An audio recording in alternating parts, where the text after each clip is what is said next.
जो दिखते हैं वो नहीं है। बिल्कुल नहीं है। नीतीश कुमार को समझना बहुत मुश्किल है। और नीतीश कुमार खुद को नहीं समझ पाते और हैं इसलिए क्या लालू यादव कभी-कभी कह भी देते हैं मजाकिया अंदाज में कि नीतीश के पेट में दांत है। आने वाले समय में नीतीश कुमार का क्या फैसला होगा उसको लेकर के आप ही ने बताया कि हमारे संपादक नमन मिश्रा जी कहते हैं कि अब नीतीश कहीं नहीं जाएंगे। अब सत्ता का हस्तांतरण करके ही वो सत्ता से बाहर बिल्कुल, फेयरवेल लेकर। नीतीश कुमार हर हाल में समाजवादी विचारधारा को, समाजवादी धारा को स्टेब्लिश्ड रखना चाहेंगे। उन 4 लोगों में उनकी पत्नी के बारे में कहा जा रहा था कि वो मंत्री बनेंगी। खैर वो भी एक परिवारवाद का ही हिस्सा होता। समाजवादी विचारधारा के भीतर जरूर इन लोगों ने अपना शुरुआत किया हो, लेकिन नीतीश कुमार बनना आसान नहीं है। कोरमा ग्रुप, जो सोचता है वो करता है। आपके अपने सपनों का आशियाना। नमस्कार, मैं दीपक, देख रहे हैं आप भारत लाइव। देखिए, कल से यानी कि 1 तारीख से विधानसभा सत्र जो है वो शुरू हो जाएगा। 1 से 5 तक विधानसभा का सत्र चलेगा, शीतकालीन सत्र जो है। एक और बड़ी बात है, नीतीश कुमार की चुप्पी बिहार की राजनीति में बहुत कुछ कहती है। जब भी नीतीश कुमार चुप रहते हैं तो कुछ न कुछ होता है। क्या नीतीश कुमार फिर से चुप हो गए हैं? नीतीश कुमार नहीं बोल रहे हैं। नीतीश कुमार की सक्रियता को लेकर तमाम मुद्दों पर इन सभी तमाम मुद्दों पर हम बाबा से बातचीत करेंगे। बहुत स्वागत है बाबा आपका। धन्यवाद। 1 तारीख से विधानसभा सत्र शुरू होने वाला है बाबा, यानी कि कल से। तेजस्वी यादव कल अब दिखाई देंगे बोलते। कई दिनों से तेजस्वी यादव ने भी चुप्पी साधी हुई है। नीतीश कुमार को भी लेकर सवाल खड़े किए जा रहे हैं। क्या कुछ लगता है बिहार में अभी भी कुछ बचा हुआ है क्या चुनाव और राजनीति को लेकर, नीतीश कुमार को लेकर? देखिए, ये सामान्य सी प्रक्रिया है। भोज में रोज थोड़े किसी के यहाँ खाने जाते हैं। तिलक में जाइएगा, बारात में जाइएगा, रिसेप्शन में जाइएगा, उसके अलावा फिर रोज रोज थोड़े बुला करके लोग खिलाता है लोग। देखिए, ये एक ओकेजन था जिस ओकेजन को लेकर के चुनावी प्रक्रिया चली, वोटिंग हुआ और वोटिंग के बाद जो सामान्य प्रक्रिया है, संवैधानिक प्रक्रिया है कि सरकार बनना और सरकार बनने के बाद मंत्रिमंडल का गठन हुआ। उसके बाद विधानसभा का सत्र बुला करके विधायकों को शपथ ग्रहण कराना और शपथ ग्रहण के बाद सरकार अपने अंतरिम बजट को पेश करेगी और पेश करने के बाद आगे आने वाले समय के लिए जब तक कि फ्रेश बजट नहीं आ जाता है तब तक वित्तीय वर्ष का बजट जो आएगा फरवरी मार्च में, उस बजट मेन बजट जो होगा उससे पहले के लिए खर्च का जो लेखा जोखा होगा, कैसे खर्च किया जाए, क्या क्या खर्च किया जाए, इन सब चीजों का ताना बाना तैयार किया जाएगा। लेकिन आपने जो सवाल पूछा है वो इतना आसान नहीं है। आपने जो पूछा है उसके पीछे कुछ ना कुछ जरूर आपके मन में चल रहा है। अगर सवाल आसान होता तो हम आपसे पूछते ही नहीं। बिल्कुल। आपके मन में भी जो बातें चल रही हैं और बिहार के लोगों के मन में भी जो बातें चल रही हैं, उन बातों को यदि गंभीरता से हम देखें और उसको कसौटी पर कसा जाए तो नीतीश कुमार जितना आसान है पढ़ लेना, समझ लेना, उतना है नहीं। जो दिखते हैं वो नहीं है। बिल्कुल नहीं है। नीतीश कुमार को समझना बहुत मुश्किल है। और नीतीश कुमार खुद को नहीं समझ पाते और हैं इसलिए लालू यादव कभी-कभी कह भी देते हैं मजाकिया अंदाज में कि नीतीश के पेट में दांत है। देखिए, वो सब चीजें तो होती ही रहती है और ये पॉलिटिकल चर्चाएं तो चलती ही रहेंगी, इसमें कहीं कोई दो राय नहीं है। लेकिन जो सबसे बड़ी बात यह है कि आखिर नीतीश कुमार को लेकर के एक बार फिर से सब कुछ सामान्य होने के साथ साथ जी, इतना बड़ा जनादेश आने के बाद भी एक बार चर्चा क्यों हो रही है? तो ये चर्चा यूं ही नहीं हो रही है, नाहक नहीं हो रही है। इस चर्चा के पीछे कई तर्क हैं, उदाहरण हैं और इतिहास के पन्नों पर वो टंकित है जो नीतीश कुमार ने कालांतर में पीछे किया है। आने वाले समय में नीतीश कुमार का क्या फैसला होगा उसको लेकर के आप ही ने बताया कि हमारे संपादक नमन मिश्रा जी कहते हैं कि अब नीतीश कहीं नहीं जाएंगे। अब सत्ता का हस्तांतरण करके ही वो सत्ता से बाहर बिल्कुल, फेयरवेल लेकर। लेकिन मेरा थोड़ा सा उनसे कंट्राडिक्शन रहता है इस मुद्दे पर। मैं थोड़ा सा उनसे अलग विचार रखता हूं क्योंकि देखिए, राजनीति में सोचने समझने की सबकी अपनी अपनी धारा होती है। बिल्कुल। और इसके साथ साथ मैं आपको बता दूं कि ये डिफरेंसेस तो उनके हमारे बीच में हमेशा रहा है। आपने देखा होगा कि जब जब नीतीश कुमार इस तरह की बात करते हैं तो मैं कुछ अलग ही बात करता हूं। नीतीश कुमार के पास 2-3 बातें बहुत महत्वपूर्ण है जिसकी चर्चा मैं पिछले 14 तारीख के बाद से करना शुरू कर रहा हूं और करता भी आ रहा हूं कि नीतीश कुमार हर हाल में समाजवादी विचारधारा को, समाजवादी धारा को स्टेब्लिश्ड रखना चाहेंगे और उसके लिए नीतीश कुमार के लिए जरूरी है कि वो walk over Bharatiya Janata party को न दे। बिल्कुल। यानी समाजवादी विचारधारा के चाहे जिस धारा के भी रहे हों, जिनको परिवारवाद की संज्ञा दी गई हो, तो परिवारवाद में अब क्या रह गया है? एक तरफ परिवारवाद आप लालू को कहते हैं, लालू प्रसाद के परिवार को कहते हैं। उसके बाद आपने लोक जनशक्ति पार्टी को कह दिया कि परिवारवादी पार्टी है, लेकिन आपके साथ है। अब तो सबसे बड़ा परिवारवादी पार्टी उपेंद्र कुशवाहा को कहा जा रहा है। उपेंद्र कुशवाहा की टीम में 4 लोग जीत करके आए हैं। उन 4 लोगों में उनकी पत्नी के बारे में कहा जा रहा था कि वो मंत्री बनेंगी। खैर वो भी एक परिवारवाद का ही हिस्सा होता, लेकिन अपने पुत्र को बना करके उन्होंने सबको चौंकाया। हालांकि हमारे जैसे लोग नहीं चौंके हैं, क्योंकि जब मौका मिलता है तो पॉलिटिशियन जो होते हैं दोनों हाथों से ग्रैब करते हैं मौका को। नीतीश कुमार की तरह ऐसे ठेलते नहीं हैं। उनके पुत्र उनका पैर छू करके प्रणाम कर रहे हैं कि भाई 10वीं बार आप मुख्यमंत्री का शपथ लिए। चाहते हैं कि उनसे थोड़ा सा और नजदीकी उनकी बढ़े, थोड़ा और गले मिले, थोड़ा सा और उनसे लाड़ दुलार हो, लेकिन नीतीश कुमार उनको ठेल रहे हैं। तो ये उनके समाजवादी विचारधारा की सोच का एक उदाहरण है। दूसरी तरफ उन्हीं के अगल बगल में जो छोटे छोटे पौधे उगे हैं, आपने देखा होगा कि कहा जाता है कि बड़े वृक्ष के अगल बगल जो पौधे उगते हैं वो ज्यादा कुपोषी टाइप के हो जाते हैं। वो उसके साया में जो उगते हैं ना, वो उस तरह का अपना सूर्य की रोशनी आकार नहीं ले पाते हैं। वो सूर्य की रोशनी, वो आप जो तार्किक बातें हैं वो अलग है। जो व्यवहारिक बात है वो ये कि बड़े वृक्षों के इर्द गिर्द जो पौधे होते हैं, पेड़ होते हैं, वो पनपते ज्यादा नहीं है। तो समाजवादी विचारधारा के भीतर जरूर इन लोगों ने अपना शुरुआत किया हो, लेकिन नीतीश कुमार बनना आसान नहीं है। बिल्कुल। ऐसी स्थिति में जैसे ही मौका मिला उन्होंने अपने पुत्र को स्थापित कर दिया कि अब उनको मंत्री का टैग भी मिल गया, जबकि वो किसी सदन के सदस्य नहीं। तबीयत खराब चल रही है उनकी। वो सब तबीयत खराब चल रही है, वो सब तो एक अलग मुद्दा है, वो तो व्यक्तिगत उनका मुद्दा है। लेकिन जो व्यवहारिक जो संवैधानिक मुद्दा है उसकी बात मैं कर रहा हूँ। तो चर्चा चल रही है। अब उनके पार्टी के भीतर भी कुछ ना कुछ चल रहा है। उनकी पार्टी के विधायक जो है वो हिले डुले हुए हैं। सबसे बड़ी बात कि नीतीश कुमार की चाल और उनकी चुप्पी, ये दोनों बड़ा अजीबोगरीब खेल दिखाती है। जब जब नीतीश कुमार ने चाल चली है, नीतीश के नाम में ही नीति जुड़ा हुआ है। ये हमारे संपादक भी कहते हैं कि नीतीश के नाम में ही नीति जुड़ा हुआ है, तो नीति से वो अलग हो ही नहीं सकते और उनकी नीतियां सबको चौंकाती रही हैं। बिल्कुल। दूसरी तरफ नीतीश की चुप्पी भी बहुत ज्यादा मारक होती है, एकदम स्ट्राइक करती है, एकदम टू दी पॉइंट। जैसे आपको पता होगा कि जब अर्जुन को कहा गया था, सभी लोगों को कहा गया था कि मछली की आंख में मारो, तो उनको आंख नहीं नजर आ रहा था, उनको पुतली का वो जो छोटा सा स्पॉट होता है वो नजर आ रहा था, उनको सीधे पुतली बेचना है। उसी तरह से नीतीश कुमार भी हैं, उनको सीधे सीधे लक्ष्य नजर आता है और उनकी चुप्पी जब टूटती है तो कुछ बड़ा करके जाती है। बिल्कुल। एक बार फिर से नीतीश कुमार ने चुप्पी साधी है। मैं पूछ भी रहा था ऑफ द रिकॉर्ड आपसे कि नीतीश कुमार ने क्या क्या कहा है, जरा हमको भी बताइए। लेकिन रिजल्ट आने के बाद, रिजल्ट से पहले पूरे चुनाव में स्टेज पर जो उन्होंने कहा होगा, उसके बाद मीडिया उसके बाद नीतीश कुमार बातचीत करने से अपने आप को अलग रखे हुए हैं। और जब जब नीतीश कुमार ऐसा करते हैं तब तब नीतीश कुमार कोई बड़ा फैसला लेते हैं। एक फैसला तो ऑलरेडी मुझे भी बहुत ज्यादा कहीं ना कहीं अलग अलग एंगल पर सोचने के लिए मजबूर कर रहा है कि नीतीश कुमार ने मंत्रिमंडल का गठन हुआ, अपने कोटे से 6-6 सीटें खाली क्यों रखी। ये सबसे ज्यादा मेरे लिए शॉकिंग है, क्योंकि नीतीश कुमार को डिसीजन लेने में थोड़ा समय लगता है, बहुत छोटा समय लगता है, लेकिन अपने कोटे की सीटें खाली रख करके वो क्या करना चाहते हैं। क्या बिल्कुल। नीतीश कुमार को आज भी इस बात का मलाल है कि वो सबसे बड़ी पार्टी नहीं बन पाए। जब जब ऐसा हुआ है तब तब इतिहास में पलटा है। इतिहास पलटी खाती है और नीतीश कुमार पलटने वाले होते हैं। आप रिकॉर्ड उठा के देखिएगा, जब पन्नों को जब पलटिएगा तो पहला पन्ना जब जैसे ही पलटिएगा 2005 से लेकर के 2010 वाला, तो उस पन्ने में नीतीश कुमार की मोनोपोली थी। भाजपा दूर दूर तक कहीं नहीं थी और भाजपा सिर्फ और सिर्फ पिछलग्गू बन के चल रही थी। भाजपा को बिहार में अपने आप को एस्टेब्लिश रखने के लिए उसको पता चल गया था, और तब भाजपा को गाइड करने वाले नेता भी अजीबोगरीब तरह के थे। एक अलग तरह के नेता हुआ करते थे, सुशील मोदी, जिनको पता था कि नीतीश कुमार के हाँ में हाँ है, ना में ना है। लेकिन सम्राट चौधरी ने बदला है वो समीकरण। अलग बात है, फिर उसकी भी चर्चा मैं करूंगा। फिर विषय से विषयांतर हम लोग हो जाएंगे। हम जिस विषय पर चल रहे हैं उस विषय को लेकर के चलें।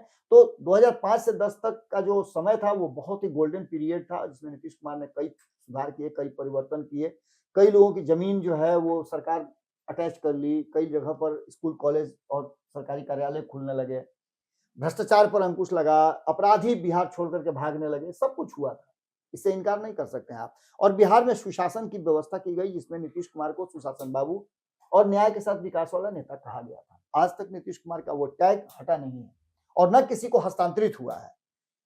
तो ऐसी स्थिति में 2010 में नीतीश कुमार को बिहार की जनता ने प्रचंड बहुमत जिसको कहा जाता है वो दिया। बिल्कुल 115 सीट अकेले दम पर जीत करके आए थे। और यही वो समय था जब नीतीश कुमार को इस समझ में आ गया कि हाँ, आपके पास अगर कुछ संख्या कम हो रही है थोड़ी बहुत, तो पूरा कर सकते हैं आप। आपको सिर्फ अपने मन को बदलने की जरूरत है, आपको अपनी विचारधारा से थोड़ा सा समझौता करने की जरूरत है, एक स्टेप पीछे आने की जरूरत है। और उन्होंने उसी लालू प्रसाद से के समर्थन से 2013 में जी एनडीए का साथ छोड़ दिया। 2010 में 115 सीटें और 91 सीटें आई, 206 सीटें थी, आज के से 4 सीटें अधिक, लेकिन तब 2 ही लोग थे। आज भाजपा अगर जोड़ घटाव करके भी देख लेती है तो 117 से ज्यादा नहीं हो पाता है, अगर सब लोग साथ रहे तो। बिल्कुल नीतीश को छोड़ करके 117 सीटें ही होती हैं, और नीतीश कुमार के पास अभी भी 85 सीटें हैं, और नीतीश कुमार लगभग 2010 जैसी स्थिति में हैं। जब 2013 में उन्होंने ये देखा कि वो बड़ी पार्टी तो बने थे, 115 सीटें ले आए थे, सबसे बड़ा जनाधार उनको मिला था, लेकिन विभाजित बिहार में नीतीश कुमार के सबसे बड़े हो जाने के बाद भी नीतीश कुमार को बड़ा न मानते हुए जैसे भारतीय जनता पार्टी ने एक तरफा फैसला लिया और नरेंद्र मोदी को आगे कर दिया, जी तो नीतीश कुमार ने पाला ही बदल दिया, तख्ता पलट कर दिया, और भारतीय जनता पार्टी सत्ता से दूर हो गई। भले ही 2014 में प्रधानमंत्री जरूर बन गए नरेंद्र मोदी, क्योंकि उनको देश भर से अलग तरह के उनके छवि को दिखाया गया था। 2 करोड़ लोगों को नौकरी देने की बात की गई थी। बिल्कुल कहा गया था कि घर घर से निकाल करके पैसा सरकारी खजाने में जमा होगा, दुनिया भर से पैसा जो भ्रष्टाचार से जमा किया हुआ स्विस है बैंक से सबको ला करके जमा कर दिया जाएगा। कितने लोगों का पैसा जमा हुआ, रिकॉर्ड किसी के पास हो तो बताएगा। 2 करोड़ लोगों में से कितने लोगों को प्रति वर्ष नौकरी मिला? 11 दूनी 22 करोड़। 22 करोड़ लोगों को नौकरी क्या देश भर में मिल गया? ये भी एक आंकड़ा है, जिसको अगर किसी के पास हो तो बताए।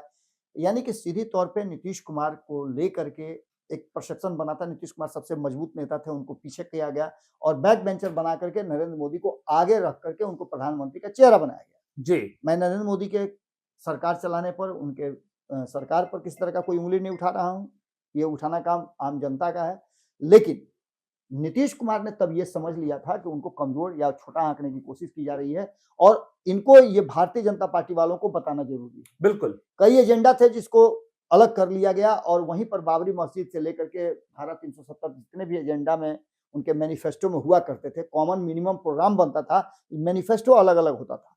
वो मैनिफेस्टो भारतीय जनता पार्टी ने अपना अलग बनाया था तब, क्योंकि उनके पास तब नीतीश कुमार जैसे नेता नहीं थे जो ये कहने के लिए मजबूर करें कि आप इसको मैनिफेस्टो से अपने बाहर रखिए। इसलिए बाबरी मस्जिद से लेकर के जितने भी मुद्दे थे, उस सारे मुद्दे उनके मैनिफेस्टो में आए।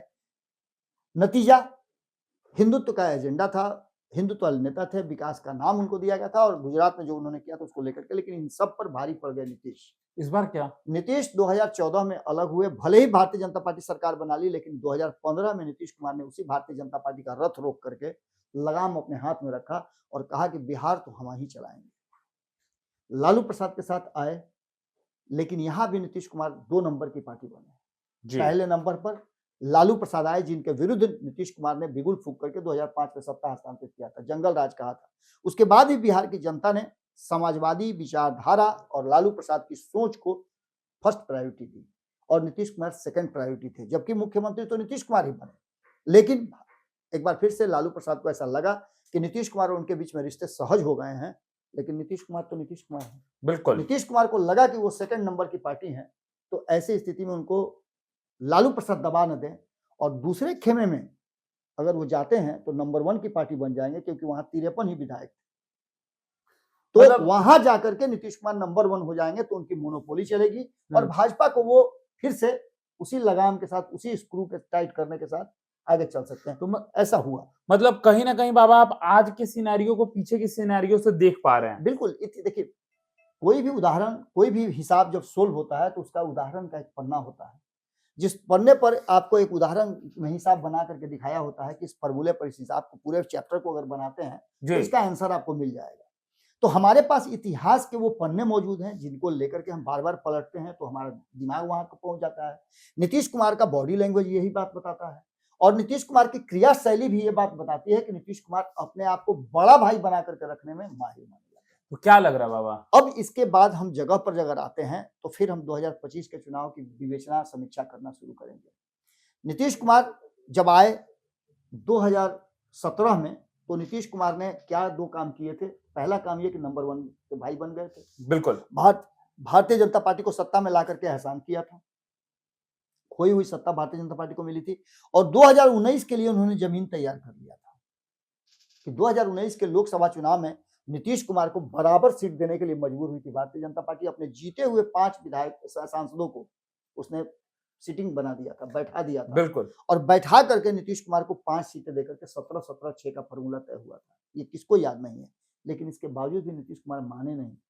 उनको उस 19 के चुनाव में जीते हुए जो 16 सांसद थे उनसे मतलब नहीं था जी। उनको मतलब था कि 2020 का जो विधानसभा चुनाव होगा उसमें नीतीश कुमार बिहार की गद्दी पर कायम रहे। इसके लिए नीतीश कुमार को क्या करना है, उन्होंने इसके लिए भी चक्रव्यूह रचा, इसके लिए भी चाल चली, इसके लिए भी नीति बनाई, इसके लिए भी चुप्पी साधी और 2019 में लाख कहते रह गए नरेंद्र मोदी के आइए मंत्रिमंडल में शामिल हुई।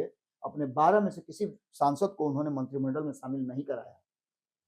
यहां तक कि आप समझ लीजिएगा कि उसका कंपनसेशन जो है, कंपनसेट उसको किया उन्होंने पटना में आकर के, और दिल्ली से पटना पहुंचते ही अपने 5 विधायकों को, 5 लोगों को उन्होंने मंत्रिमंडल में शामिल किया। भाजपा को किनारे बैठाने रखा कि देखो मेरी ताकत क्या है, बिहार में मैं ही बड़ा भाई हूं और मेरे हिसाब से तुमको चलना होगा। नतीजा 2020 में नीतीश कुमार की 43 सीटों के बाद उनको मुख्यमंत्री बनाना पड़ा।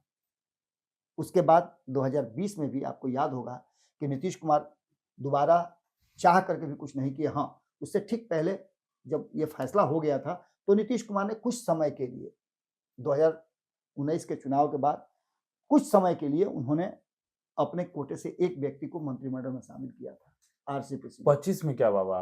अब 25 की जो बात है उसमें 24 आपने देख लिया, 24 में नीतीश की कितनी जरूरत थी और नीतीश ने कैसे नरेंद्र मोदी की सरकार को कंधे पर उठा रखा, बैसाखी बन के चल रहे हैं। अब 2025 में नीतीश कुमार को यही बात समझ में आ रही है कि सरकार तो वो चला रहे हैं, मुखिया तो वो हैं, लेकिन क्या वो बड़े भाई हैं? ये तो सीट बंटवारे के समय ही पता चल गया था कि अब बड़े भाई या छोटे भाई का भेद खत्म। बराबर 101 सीटें बटी, बराबर सीट पर आए। हालांकि यही बात हुआ था 2015 में भी। मैंने बहुत पहले कहा था कि जो फॉर्मूला तय हुआ था उसी फॉर्मूले पर सरकार इस बार बनेगी। 2015 वाले फॉर्मूले पर नीतीश कुमार इस बार लड़ेंगे। 101 41 वाली फॉर्मूला जो था उसी फॉर्मूले पर सब हुआ भी है जी, इसमें कहीं कोई दो राय नहीं है। तो वहां तो मैं बिल्कुल सही हूँ, वहां तक मैं एकदम सही हूँ। मैंने ये भी कहा था कि ये आंकड़े जो हैं 190 प्लस जाएंगे, वहां तक भी मैं सही हूं। लेकिन अब मैं सही होता हूं कि नहीं होता हूं, इस पर मेरा जो आकलन है वो ये है कि नीतीश कुमार नंबर 2 पर रहना नहीं चाहेंगे बहुत दिनों तक। नंबर 1 बनने के लिए उन्होंने अपनी जो मंत्रिमंडल की सीटें हैं, 9 सीटें, मंत्रिमंडल का जो अभी वर्तमान स्वरूप है उसमें आपको याद होगा कि 89, 85, 19, 5 और 4 का ये आंकड़ा है। इस आंकड़े में अगर देखें हम तो जो वर्तमान परिस्थिति बनी है उसमें जो मंत्रियों की संख्या है, जिसमें कहा यह गया था कि 15 के आसपास मंत्री होंगे जेडीयू के, बीजेपी के, और 14 होंगे जेडीयू के। बिल्कुल 3 बनेंगे एलजेपी से, एक दोनों से रहेंगे। ये दोनों का एक तो पूरा हो गया है। 2 ऑलरेडी चिराग पासवान ने भी बना लिए हैं। चिराग पासवान का जो डिमांड है उस डिमांड में उनका उप मुख्यमंत्री का जो डिमांड था वो डिमांड यथास्थिति अभी कायम है। इसके अलावा जो परिस्थितियां बनी है उसमें कैबिनेट का जो अभी वर्तमान स्थिति है, इसमें आंकड़ों के हिसाब से देखा जाए तो 48 विभाग हैं और 36 को मंत्री बनाया जा सकता है। 26 अभी हैं प्लस 1 27 हैं, यानी 9 की जगह खाली है। और 9 में से जो वर्तमान परिस्थिति है उसमें भारतीय जनता पार्टी के कोटे से 2 या 3, नीतीश कुमार के कोटे से 6 या 5 या 6, बिल्कुल, एलजेपी के कोटे से 1। यानी इन सभी बातों को लेकर के नीतीश कुमार ने क्या अपने जो 6 सीटें खाली रखी हैं उसके पीछे उनकी रणनीति है। कौन सी रणनीति है? एक रणनीति तो यही नजर आ रही है कि जब हम ये खबर कर रहे हैं उसके 12-13 घंटे के बाद विधानसभा का सत्र शुरू होगा और उस सत्र शुरू होने के साथ साथ ये तय होना शुरू हो जाएगा, ये धीरे धीरे करके पर्दा खुलने लगेगा, क्योंकि नामांकन की प्रक्रिया शुरू होगी, विधानसभा का अध्यक्ष कौन होगा। नीतीश कुमार यहाँ क्या करते हैं, क्या भाजपा के खेमे में भेजते हैं या अपने खेमे में लेते हैं। दूसरी तरफ ये भी चर्चा चल रही है कि वित्त विभाग उन्होंने दे दिया, तो इसका भी जवाब उनके पास है। वित्त विभाग अपने पास रख लिया और गृह विभाग दे दिया। बिल्कुल, तो अब तक वित्त विभाग कभी भी जदयू के पास नहीं रही है, इसलिए गृह विभाग भी कभी उसने नहीं दिया। लेकिन गृह विभाग और वित्त विभाग में अंतर सिर्फ इतना ही है कि आप वित्त विभाग लेकर के बिहार को डेवलप कर सकते हैं, आप उसके लिए राशि निर्गत कर सकते हैं, आप जैसा चाहे बिहार की जनता के साथ ट्रीट कर सकते हैं, लेकिन गृह विभाग गले का फांस है। एक छोटा सा भी अगर कोई घटना घट जाती है, जो सरकार और सरकार में बैठे हुए उस मंत्री को पद से हिला करके बाहर कर सकती है। बिल्कुल। लेकिन वित्त विभाग में ऐसा कुछ दिखाई दूर दूर तक नहीं देता है, और पहली बार लेकर के कहीं ना कहीं जो संतुष्टि नीतीश कुमार के लोगों के चेहरे पर दिखी, वो मुझे काफी कुछ कहानी कह रही है। अब ऐसे में क्या वो 6 सीटें जो खाली है नीतीश कुमार की, वो सीटें आगंतुकों के लिए है, या फिर वो नए लोगों को उसमें जोड़ना चाहते हैं जातीय समीकरण के साथ, या फिर नीतीश कुमार यहां से कोई नया गेम प्लान रच रहे हैं। पहली बात तो ये कि कांग्रेस के जो 6 विधायक हैं, इनकी क्या स्थिति है, ये कितना सहज है अपने लोगों के साथ या कितना असहज है। दूसरी सबसे महत्वपूर्ण बात कि आईआईपी क्या फैसला लेती है, क्या करते हैं आईपी गुप्ता, इस पर सबकी नजर निगाह टिकी हुई है। बीएसपी के एकमात्र विधायक हैं, उनका क्या होगा, एआईएमआईएम का क्या रवैया रहेगा, या फिर जो राष्ट्रीय जनता दल के 25 विधायक हैं, उनकी मानसिकता क्या है, क्या ये उनके लिए खाली है कि इनके लिए जगह है, या फिर नीतीश कुमार उस दिन का इंतजार कर रहे हैं जब भारतीय जनता पार्टी इनमें से विधायकों को अपने पक्ष में ले आए। बिल्कुल। जो कुछ भी होगा, इस मंत्रिमंडल के खाली सीटों पर जो नीतीश कुमार ने फैसला लिया है, उसके पीछे का सबसे बड़ा समीकरण यही है। इस समीकरण के साथ साथ अगर नीतीश कुमार ने मुंह खोला और अपने फैसले ले लिए, चाल चल दी, तो बिहार में बिहार की सूरत, बिहार के सरकार का विपक्ष और सत्ता दोनों के चेहरे बदल सकते हैं। इससे इनकार आप नहीं कर सकते हैं। नीतीश कुमार कब क्या पलट दें, कहना बड़ा मुश्किल है। और इस पूरे मामले पर भारतीय जनता पार्टी, आपने बात कही थी शुरुआत में, मैं उसको इसमें इंक्लूड कर दूं कि आपने कहा था कि सम्राट चौधरी ने भी अपनी प्रकृति बदली है, अपने काम करने की शैली बदली है, और वो अब नीतीश कुमार के यस मैन होने की भरसक प्रयास कर रहे हैं। क्या उससे फायदा होता है, या फिर नीतीश कुमार को सहज करने में ये लोग सफल होते हैं कि नहीं होते हैं? क्योंकि नीतीश के मन में जो बातें बैठी हुई है, जो राजनीतिक गलियारे में चर्चा है, और अगर आप जदयू के किसी बड़े नेता से, इंटरनल नेता से पूछें जो राजनीति को अच्छी तरह समझते हैं, तो वो यही बात कहते हैं कि 26 और 27 दो शनि के प्रकोप वाला है। शनि के प्रकोप वाला मतलब समझते हैं ना आप? बिल्कुल। कि कहीं ना कहीं बिहार से दाएं और बाएं, पूरब और पश्चिम, 2 राज्य हैं, दोनों राज्यों में चुनाव है, और इन 2 राज्यों के चुनाव में नीतीश कुमार इस बार अपने आप को राष्ट्रीय पार्टी बनाने के लिए एक ऑप्शन बंगाल में भी और उत्तर प्रदेश में भी रख सकते हैं। पीछे जो झमेला हुआ था, आरसीपी सिंह को पार्टी से बाहर किया गया था, उसके पीछे उत्तर प्रदेश का चुनाव ही था। बंगाल में नीतीश कुमार ने प्रयास किया था, लेकिन भाजपा ने साफ इनकार कर दिया था कि यहाँ आप काहे हाथ गोड़ मार रहे हैं, उधरे मारिए ना।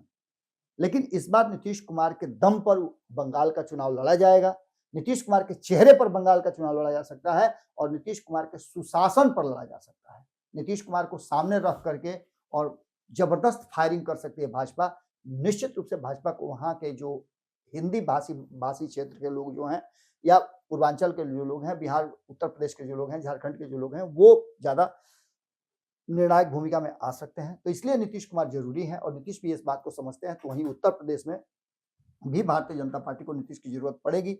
अगर नीतीश को सही मायने में कुछ मिल जाता है तब तो कोई दिक्कत नहीं है, वरना नीतीश कुमार की रणनीति, चाल और उनकी चुप्पी बिहार में एक बड़े सुनामी, बड़े परिवर्तन, बिहार की तस्वीर बदल सकती है, सत्ता और विपक्ष का चेहरा बदल सकता है। फिलहाल इस खबर में इतना ही। कल से विधानसभा सत्र शुरू होगा, देखना दिलचस्प होगा कि क्या बोलते हैं नीतीश कुमार और क्या करते हैं तेजस्वी यादव, किस तरीके से अपने बातों को रखेंगे विधानसभा में। तो तमाम ऐसे ही खबरों के लिए हमारे साथ बने रहे। भारत लाइव देख रहे थे आप, धन्यवाद। आपके सपनों को हमने सजाया है, ई होम्स पैनोरामा को हमने बनाया है। ई होम्स मेरा एक सपना था जिसपे मैं पिछले 4 साल से काम कर रहा था। हमने जो बनाया है वो सबने है माना।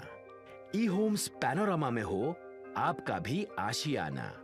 और फाइनली हमने 2021 में इस प्रोजेक्ट को लॉन्च किया। बहुत लोग अप्रिशिएट कर रहे हैं कि पूर्णिया जैसे शहर में, बिहार के, एक तो बिहार की बात करें उसमें भी पूर्णिया जैसे छोटे जगह में इस तरह का लाइफस्टाइल देना, ये सुन के हम लोगों को बहुत अच्छा लगता है। ई होम्स में हमने कुछ और भी किया है, जैसे हम जिस जगह में रह रहे हैं हमारे फैमिली सिक्योर हो, उनको सिक्योरिटी का ध्यान में रखा है। आपकी सुविधा और सुरक्षा आपके लिए खास है। ये आपका विश्वास है। इसमें आर्टिफिशियल इंटेलिजेंस का 7 लेयर सिक्योरिटी का हमने इस्तेमाल किया है। लस ग्रीन कैंपस को बनाया है। यदि हमारा बाउंड्री वाल है तो वो वर्टिकल गार्डन है। ये जितनी भी फैसिलिटी होता है एक इंटरनेशनल टाउनशिप में ई होम्स है, ये हम लोग विश्वास नहीं कर पा रहे हैं। जो भी हमारे मित्र दोस्त या जो भी हमारे बाहर के बाहर आते हैं तो हम लोगों को बहुत अच्छा सुनने को मिलता है और बहुत अच्छा क्रेडिट मिल रहा है। वो सारा हमने सिर्फ एक बिल्डिंग नहीं बनाया, हमें एक बहुत अच्छा लाइफस्टाइल दिया ई होम्स में, और मेरा एक सपना था जिसको मैं आज फुलफिल होते हुए देख पा रहा हूँ। ये आपका आवास है। ई होम्स पैनोरामा में अब आपका निवास है। E Homes Panorama, luxurious lifestyle redefined. Panorama Group, जो सोचता है वो करता है। अगर ये वीडियो पसंद आई और वह बिहार के राजनीति और बिहारियत से सरोकार रखेनी तो सब्सक्राइब बटन दबा के चैनल के सब्सक्राइब कर ली। ओजे एगो घंटी बा, ओकरा बटन दबा देला से कुल सटीक और मारक खबर रुआ मुफ्त में मिल जाई। अगर रुआ पत्रकारिता के हमनी के नया प्रयोग में सहयोग कर चाहतानी तो ज्वाइन बटन दबा दी। पेटीएम नंबर नोट कर ली 9386